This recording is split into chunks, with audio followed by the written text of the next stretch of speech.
Now let's talk about the different specific price and non-price or advertising strategies that would be most effective in each of the four market structures. Let's start with perfect competition.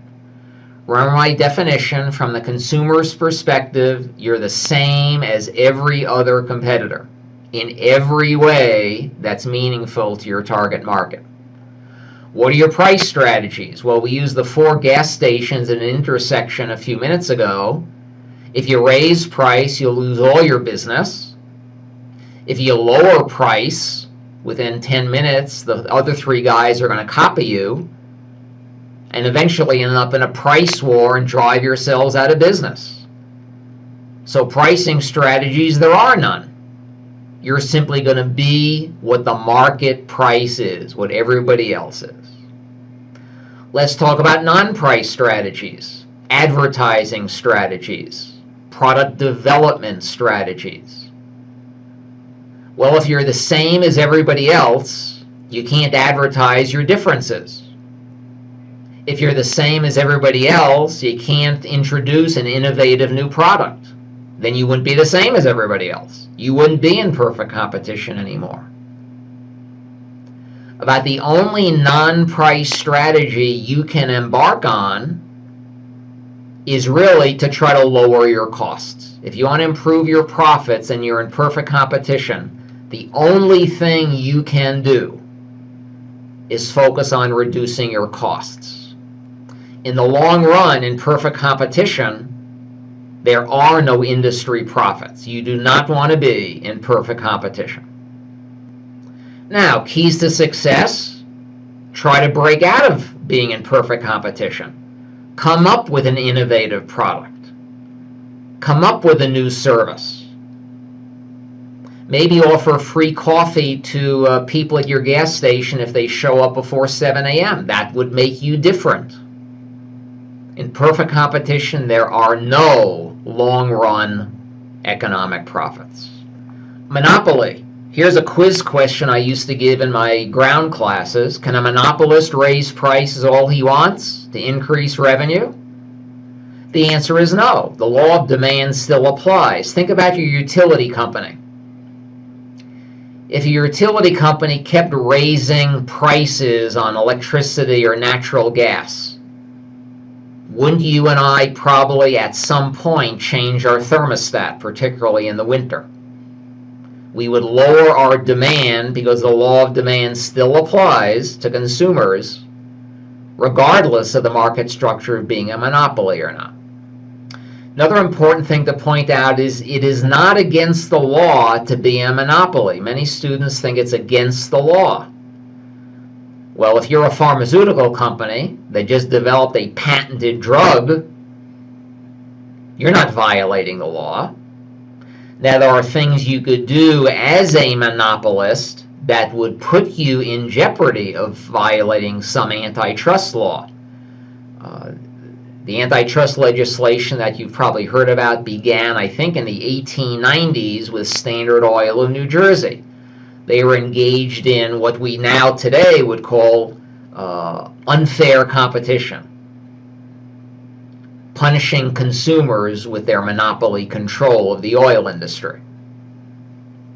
So being a monopolist isn't against the law. If you, by merging with another company or buying another company, buying a competitor, become a monopoly or near a monopoly, that would be against the law. So what are some pricing strategies and non-price strategies? In terms of pricing, you have to keep in mind the fact that the law of demand still applies. On the other hand, you can, if the demand is inelastic, like the EpiPen that was in the news some months ago, you can get away with raising prices. I think the EpiPen quadrupled the price of this important drug, and I believe they got away with it because it has inelastic demand. The important thing, the non-price strategies, the advertising strategy is interesting. I don't know how many of you have been shopping for diamonds recently. Many times you'll see an ad for diamonds, like every woman needs a diamond. I think that was a popular tagline last Christmas, where you don't even see the name of the company. Or if you see the name of the company, it is in very, very small type in the corner of the ad or the corner of the magazine article. Well, De Beers Diamonds controls about 95% of the world's diamond market. Do they have to put their name in the ad to get diamond business? Answer is no. They just have to increase demand for the diamond industry. And since they have 95% of the market, they're going to benefit.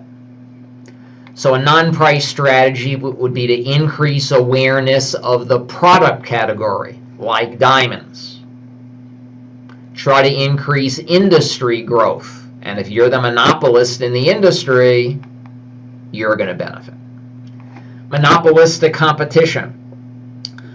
The key to long-term success in monopolistic competition is to be different, stay different, in a way that's meaningful to your target market. Let's go back to our 4 gas stations at the intersection. They're all the same today. Starting tomorrow, one of them starts offering free coffee in the morning before 7 a.m. Everything else, the 4 gas stations are the same. I would guess that the guy offering the free coffee might get a little more business. Customers like a morning cup of coffee. Let's say offering the free morning cup of coffee, the gas station owner sees an increase in business, so he thinks he can get away with raising the price of a gallon. Let's say he raises the price of a gallon of gas a penny, and he's still giving you the free coffee.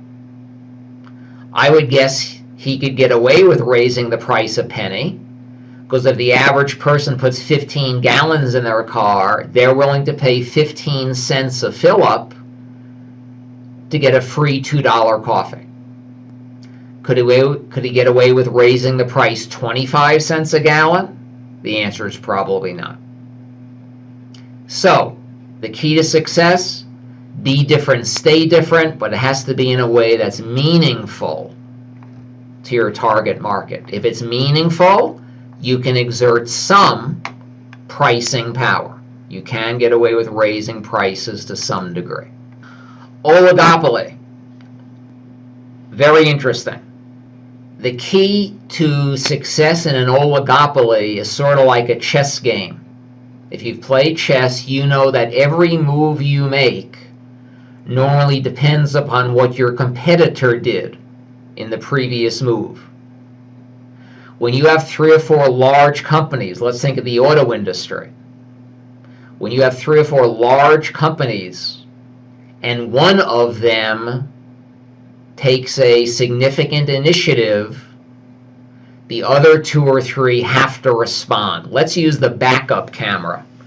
I think the backup camera was first introduced by, I'm not sure, Toyota, Lexus, I'm not sure.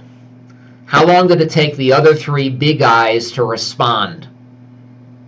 I think within that same product year, I think all the large competitors copied the first guy. Why? If they hadn't responded to that initiative from the initial innovator, they would have lost huge amount of market share. By responding, they may have lost some market share for a little while until the others successfully launched the same product. A good analogy to the strategies of an oligopoly or members of the oligopoly is something referred to as the prisoner's dilemma, and I'll post a link or 2 about that. The textbook also has a number of examples of an oligopoly market structure and how the different large competitors responded and had to respond to a competitor who took a significant strategic initiative on his own. Price strategy. I would say the main price strategy is not to get into a price war. If you looked at the market shares of the big 3 or 4 auto companies, or the big 3 or 4 cell phone carriers, or the big 3 or 4 airlines, if you looked at the market shares, I would doubt that there is a significant shift year to year. If one company tries to gain market share by lowering prices, the others are going to be forced to follow. And the only winner in that is the consumer. Now, if a company, a member of the oligopoly, can come out with something truly different, a patented innovation, they probably have some pricing power. Non-price strategies try to keep setting yourself apart. Innovations, options. The cell phone carriers have all kinds of I guess I should say pricing strategies, but it's hard to, compare one to the other when you take them all into account. The most important key to success in an oligopoly: be aware of and react to every significant move one of the competitors takes. So which ballpark would you like to compete in? If this was a ground class, face-to-face class, I normally have it as a group exercise. Many students or many student teams pick Monopoly.